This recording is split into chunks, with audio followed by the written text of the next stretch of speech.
Several factors have contributed to the ongoing overdose crisis in the United States. Principally today, what we're seeing is a dramatic rise in the number of seizures involving fentanyl in these illicit drug markets. Often users are unaware they're coming into contact with these very potent synthetic opioids and overdosing and dying.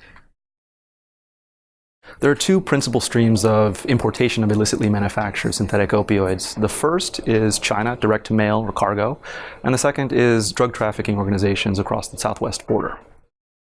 The internet has contributed to a large part of the rise in synthetic opioid overdoses.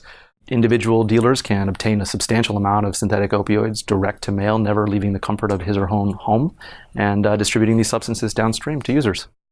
The synthetic opioid overdose crisis is not necessarily a national crisis yet.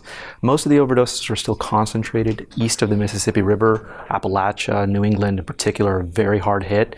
So because synthetic opioid overdoses and drug seizures are still highly concentrated, policymakers need to be concerned about the spread out west, particularly in the form of counterfeit prescription pills, which introduce a new vector of exposure to these very highly potent synthetic opioids. To address our problem with synthetic opioids, I think U.S. federal policymakers need to focus on three different areas.